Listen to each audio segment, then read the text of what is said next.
Ever seen a creature so terrifying, it leaves you questioning reality?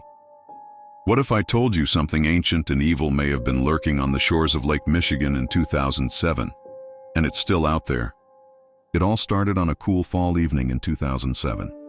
A group of fishermen was out on Lake Michigan doing what they do best, trying to reel in their catch as the sky turned from light blue to dark purple. Lake Michigan, at night, is eerie enough.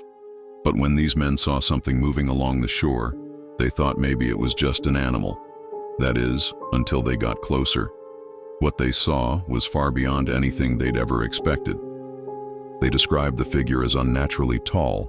Its limbs were long and thin, almost skeletal. The fishermen said it appeared too thin, with skin that seemed stretched over its bones. It was moving slowly, deliberately, and with a kind of hunger in its steps. They couldn't see its face clearly, but the eyes were glowing in a way they couldn't explain. It was a hunger they could feel from a distance. As they tried to leave, one of the men swore he heard something behind them. Footsteps crunching through the sand, but there was nothing there when he turned around. Now you're probably wondering, could it have just been a person? A crazy person, maybe. But the more the fishermen thought about it, the more they realized this wasn't something that could just be written off as a person in a costume. The way it moved, the way it looked, it was too unnatural, too wrong. This didn't fit any description of a person or animal they knew. The key moment came that night when they decided to leave the shore and head back to their car. As they drove away, the man who had seen the figure the most clearly began feeling something strange.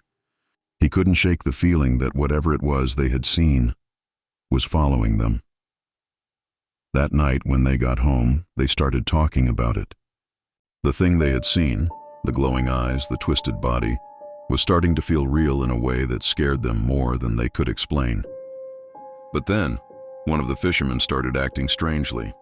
For weeks after the encounter, he began experiencing nightmares. He'd wake up sweating, saying the Wendigo was calling him.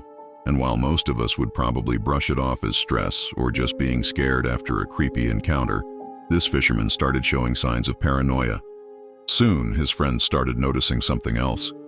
He was becoming obsessed with the idea of hunger. One night, he confessed that he couldn't stop thinking about food. Not just any food, but the idea of eating. Something he couldn't quite put into words. The group of fishermen didn't know what to make of it, but they all knew one thing. This wasn't just a normal experience. Something had changed. Something dark had touched their lives. And it wasn't over.